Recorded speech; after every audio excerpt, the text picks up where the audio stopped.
வணக்கம் நண்பர்களே. இன்று நமது எண்ணங்கள் எப்படி ஒரு கண்ணுக்கு தெரியாத அதிர்வை உண்டாக்கி நம்மை சுற்றியுள்ள மனிதர்களையும் சூழ்நிலைகளையும் மாற்றுகிறது என்பதை நாம் இன்று பார்க்க போகிறோம். மிகவும் முக்கியமானது அல்லவா இது? அந்த அதிர்வு உண்டாகி நம்முள்ளே சில வாழ்க்கை சூழ்நிலைகளையும் மாற்றிவிடுகிறது. இதை பார்த்து விடுவது மிகவும் நல்லதாக இருக்கும். உங்களுடைய வாழ்க்கையில் எப்போதாவது ஒருவரை பார்த்த உடனே அவருடன் பேசாமலேயே இவரை எனக்கு பிடிக்கவில்லை என்று தோன்றுகிறதா? அல்லது ஒரு குறிப்பிட்ட இடத்திற்கு சென்றால் மட்டும் உங்களுக்குள் ஒரு பெரிய உற்சாகம் ஏற்படுகிறதா? இது ஏதோ உங்கள் மனப்பிரமை என்று நீங்கள் நினைத்து கொண்டிருக்கிறீர்கள். இதற்கு பின்னால் ஒரு பிரம்மாண்டமான குவாண்டம் அறிவியல் ஒளிந்திருக்கிறது.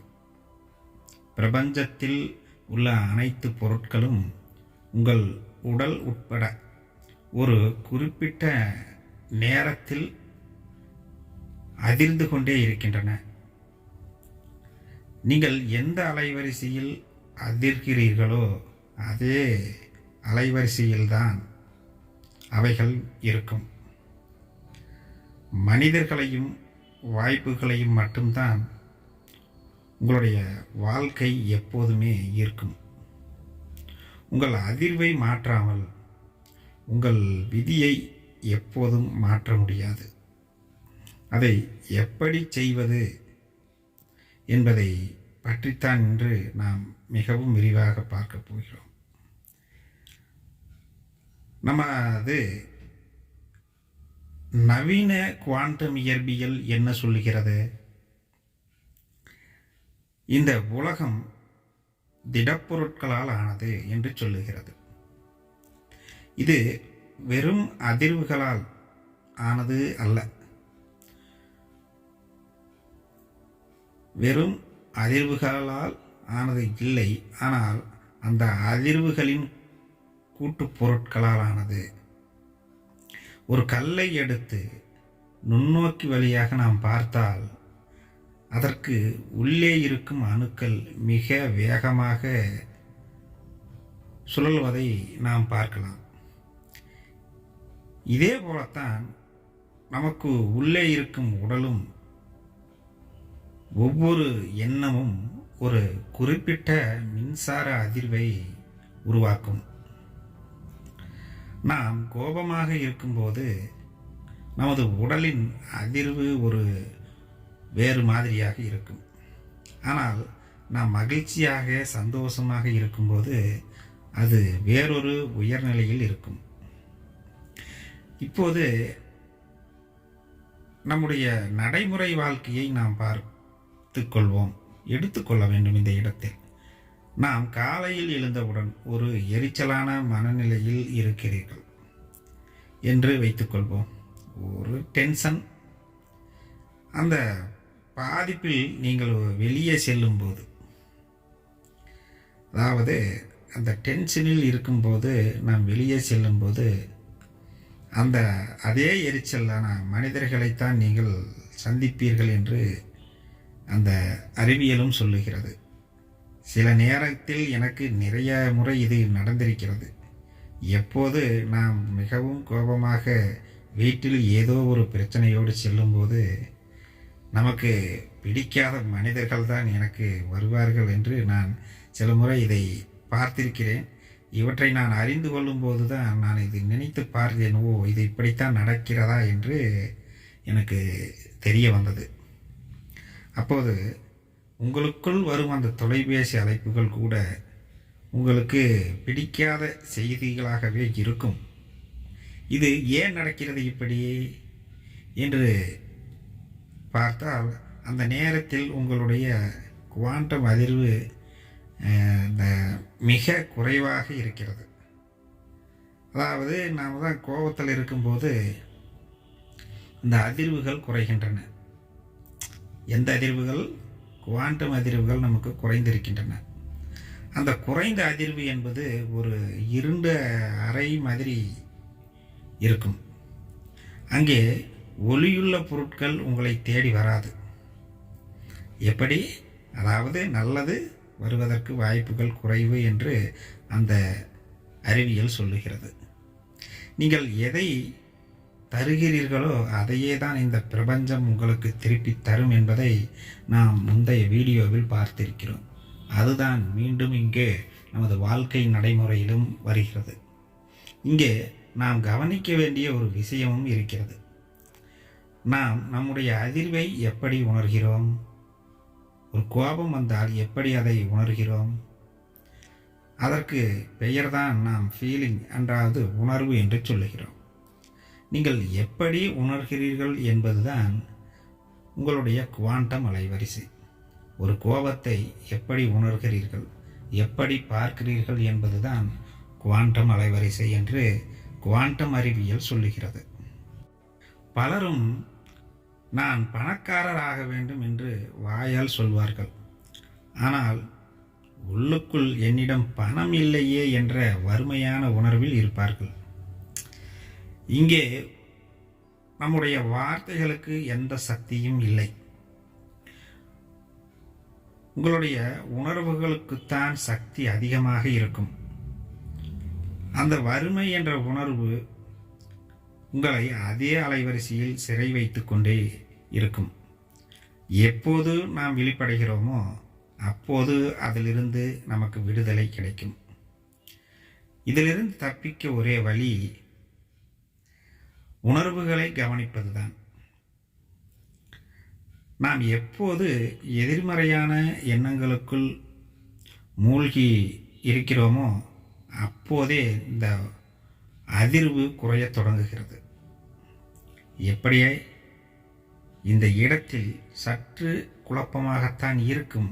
ஆனால் அந்த குழப்பத்தை நன்றாக ஆராய்ச்சி செய்து சிந்தித்து பார்த்து நாம் தெரிந்து கொண்டால் மிகவும் நல்ல விஷயங்கள் நடக்க ஆரம்பிக்கும். நண்பர்களே, இந்த எதிர்மறையான எண்ணங்களுக்குள் எப்படி நாம் இருக்கிறோம், அவை எப்படி உருவாகின்றன, அந்த எண்ணத்திலே நாம் எப்படி மூழ்குகிறோம்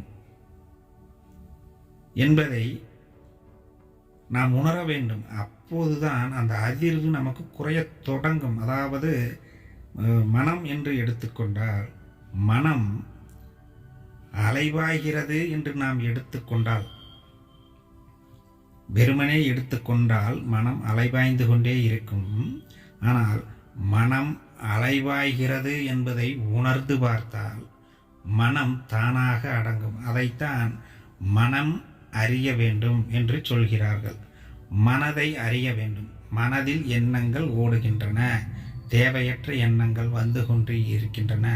அவற்றை நாம் வெறுமனே எண்ணங்கள் வருகின்றன, மனம் அலைவாய்கிறது என்று வெறுமனே ஏற்றுக்கொள்ளும் போது அது மனம் தானாகவே எண்ணங்களை குறைத்து கொள்ளும் என்று அறிவியல் சொல்லுகிறது. இதைத்தான் தியானம் மற்றும் ஆன்மீகத்தில் நிறைய நாம் பார்த்திருக்கலாம். மனதை அறிய முயற்சி செய்யும் போது மனம் தானாகவே தனது எண்ணங்களை குறைத்து கொள்கிறது என்று ஆன்மீகத்திலும் பார்த்திருக்கிறோம். அந்த நேரத்தில் நீங்கள் யாருடன் பேசாமல், எந்த ஒரு முக்கியமான முடிவையும் எடுக்காமல் அமைதியாக இருக்க வேண்டும். இந்த இடத்தில்தான் அந்த அமைதி நமக்கு சக்தி போல காக்கும். மௌனம் நம்மை காக்கும். அந்த மிகப்பெரிய மௌனம்தான் நமக்கு அந்த இடத்தில் பாதுகாப்பை தருகிறது. அதுதான் நமக்கு மிகவும் முக்கியம். நீங்கள் மௌனமாக அமர்ந்து உங்களுடைய மூச்சை ஆழமாக இழுத்து விடும்போது உங்களுடைய உடலின் அந்த பதற்றமான அதிர்வு மெல்ல மெல்ல அடங்கி ஒரு சமநிலைக்கு வரும். அதாவது தியானம் செய்யும் போதும் கூட இந்த உடலில் இருக்கக்கூடிய பதற்றம் மெதுவாக மெதுவாக குறைந்து கொண்டே இருக்கும். ஆனால் நாம் பயிற்சி செய்ய வேண்டும் நண்பர்களே. இங்கே பயிற்சிக்குத்தான் மிக முக்கியம். அறிவியல் பூர்வமாக அறிந்து கொள்வது இது கடினமாக இருந்தாலும் அவற்றை வெறுமனே மனதளவில் நாம் ஏற்றுக்கொண்டால் போதுமானதாக இருக்காது. அந்த மனதிற்கு நாம் பயிற்சி அளிக்க வேண்டும். அதாவது இப்போது நாம் பார்ப்பவைகள் அனைத்துமே அறிவியல் பூர்வமாக அறிந்தவைகள். ஆனால் அந்த அறிந்தவைகளை புத்தி என்று சொல்லக்கூடிய அறிவளவில் ஏற்று அதை நாம் பயிற்சி செய்து மனதிற்கு ஒரு பயிற்சியை கொடுக்கும்போது தான் அது நமக்கு பயனளிக்கும். எப்போதும் இதை மனதில் வைத்து கொள்ளுங்கள் நண்பர்களே. அந்த பதற்றமான அதிர்வுகள் நமக்கு குறைய துவங்கும் நேரத்தில் நாம் மீண்டும் ஒரு குழப்பத்தை கொண்டு வரக்கூடாது. நாம் செய்வது சரியா என்று, நாம் செய்வது சரிதான் என்று முழு நம்பிக்கையோடு செய்ய வேண்டும். அப்போது மனம் நமக்கு சமநிலைக்கு வரும். அந்த அமைதிக்குள் தான் உங்களுடைய அலைவரிசையை உயர்த்தும் ஆற்றல் இருக்கிறது. அந்த ஆற்றல் இருக்கிறது என்று அறிவியலும் சொல்லுகிறது. அதே போல ஆன்மீகமும் அதைத்தான் சொல்லுகிறது. இதை நன்றாக தெரிந்து கொள்ள வேண்டும். குழம்பக்கூடாது. அதாவது ஆன்மீகம் வேறு, அறிவியல் வேறு என்று பிரித்து நீங்கள் பார்க்க வேண்டிய அவசியம் இங்கே இல்லை. உங்களுடைய மனதை உங்கள் வசமாக்க வேண்டும். மனதை அழுக்காக்கியது நீங்கள்தான். மனதை உங்கள் வசமாக்க வேண்டியதும் உங்களுடைய கடமைதான். ஆக இவற்றை அறிவளவில் தெரிந்து கொண்டு பயிற்சி செய்து அதை செய்ய வேண்டும். பயிற்சி செய்யாமல் எதுவும் நடக்கப் போவது இல்லை. ஆக உங்களுடைய அதிர்வை உயர்த்த 3 எளிய வழிகள் இருக்கின்றன. அவற்றை நாம் இப்போது பார்த்து வர வேண்டிய அவசியம் இருக்கிறது அல்லவா? உங்களுடைய சொற்கள் மற்றவர்களை பற்றி புறம் பேசுவதோ அல்லது உங்களையே குறைத்து மதிப்பிடுவதோ உங்கள் அதிர்வை உடனடியாக குறைக்கும் என்று நாம் கூறுகிறோம். ஏனென்றால் மற்றவர்களை பற்றி நாம் பேச வேண்டிய அவசியம் இருக்காது. அதுவும் சிலருக்கு மற்றவர்களை பற்றி ஏளனமாக பேசுவதென்றால் மிகவும் ஒரு இனிப்பை சாப்பிடுவதைப் போல இருக்கும். நமக்குள்ளே எண்ணற்ற எண்ணங்கள், தேவையற்ற குப்பைகள் இருக்கின்றன. அவற்றை பார்க்காமல் மற்றவர்கள் என்ன செய்கிறார்கள், அவரது வீட்டில் என்ன நடக்கிறது, அவரது குடும்பத்தில் என்ன நடக்கிறது, அவற்றை தெரிந்து கொண்டு அவற்றை அலசி ஆராய்ந்து நமக்கு என்ன கிடைக்கப் போகிறது? ஒன்றும் கிடைக்கப் போவது இல்லை. ஆகவே அந்த ஒரு விஷயத்தை தயவு செய்து நிறுத்தி கொள்ளுங்கள். மற்றவர்களை பற்றி பேசும்போதே, தேவையற்ற பேச்சுக்களை பேசும்போதே நமது வாழ்க்கையில் நாம் பின்னுக்கு செல்லுகிறோம் என்று அர்த்தமும் ஆகிறது. ஆகவே நண்பர்களே, முதலில் சொன்ன இந்த விஷயத்தை தவிர்த்து கொள்ளுங்கள். மற்றொன்று, உங்களுக்குள்ளேயே உங்களை நீங்கள் தாழ்த்தி கொள்வது, அதைத்தான் குறைத்து மதிப்பிடுவது என்று சொல்லுகிறோம். உங்களுக்குள்ளே என்னால் முடியாது, இது நடக்காது, என்னால் முடியாது, எனக்கு ராசி இல்லை, எனக்கு அதிர்ஷ்டமில்லை என்று உங்களையே நீங்கள் தாழ்த்தி கொண்டால் உங்களை சுற்றி இருக்கும் ஆற்றல் எப்படி இருக்கும்? யோசித்து பாருங்கள் நண்பர்களே. தவறு எங்கே நடக்கிறது என்பதை இப்போது நாம் பார்த்து கொண்டு இருக்கிறோம். அதை நீங்கள் தெரிந்து கொள்ள வேண்டும். அறிவளவில் தெரிந்து கொண்டால் நாம் பயிற்சி செய்யும் போது என்ன நடக்கிறது? இந்த தவறு என் மீது இருக்கிறது, இதை மாற்றவே நான் அமருகிறேன். அப்போது மனம் நம் கைக்கு வருவது எளிமையாகும். நன்றாக தெரிந்து கொள்ளுங்கள். தவறு நம் மீது இருக்கிறது என்று 100% ஏற்றுக்கொள்ள வேண்டும். மனதை அழுக்காக்கியது நாம் தான், அதை சரி செய்வதும் நமது கடமைதான் என்பதை ஒருவர் ஏற்றுக்கொண்டால் அது மிகவும் நன்மை தரக்கூடியது. அடுத்தது நாம் 3 சொல்லி இருந்தோம் என்று இருக்கிறேன். நாம் இப்போது ஒன்றை பார்த்து விட்டோம். 2வது நன்றி உணர்வு வேண்டுமப்பா. உங்களிடம் இருக்கும் ஒரு சிறிய விஷயங்களுக்கு கூட நீங்கள் மனதார நன்றி சொல்லும்போது நம்முடைய குவாண்டம் புலம் ஒரு மிகப்பெரிய நேர்மறை அதிர்வை உருவாக்கும். பிரபஞ்ச ரகசியங்களும் கூட இதை சொல்லுகின்றன. அறிவியல், அதாவது ஆராய்ச்சியிலும் இது புலம்படுகிறது. பிரபஞ்சத்தில் நமக்கு நேர்மறை உருவாகிறது, நேர்மறையான ஆற்றலையும் உண்டாக்குகிறது. இப்போது நாம் என்ன தெரிந்து கொண்டோம்? மனதார நன்றி சொல்ல வேண்டும் என்று தெரிந்து கொண்டோம். இப்போது சிறிய விஷயங்களுக்கு கூட மக்கள் நன்றி சொல்வதை தவிர்த்து கொள்வது. இவருக்கு நன்றி சொல்வதா? நான் ஏன் இவருக்கு நன்றி சொல்ல வேண்டும்? அவர் அப்படி என்ன செய்து விட்டார் என்று ஏளனம் செய்கிறோம். அந்த எண்ணத்தை விட்டுவிடுங்கள். நன்றி செலுத்த வேண்டும், அன்பு செலுத்த வேண்டும், கருணையாக இருக்க வேண்டும் என்று நாங்கள் கூறுகிறோம். ஏனென்றால் அந்த அன்பு தான் அனைத்திற்கும், அதாவது நமக்கு தீமை நடக்க வேண்டிய அந்த இடத்தில் கூட அது நமக்கு மிகப்பெரிய பாதிப்பை ஏற்படுத்தாமல் சற்று அந்த இடத்திலிருந்து நம்மை காப்பாற்றவும் பாதுகாத்து கொள்ளவும் இந்த அன்பும் நன்றியும் கருணையும் நமக்கு எப்போதும் துணை நிற்கும் என்பது மிகப்பெரிய உண்மை. பல நேரத்தில் அனுபவித்து பார்த்திருப்பீர்கள். இதுபோல நன்றி உணர்வோடு இருக்க வேண்டும். மற்றவர்கள் மீது அன்பையும் செலுத்த வேண்டும். நண்பர்களே, 3வதாக நாம் பார்க்க போவது நம்முடைய சூழல்.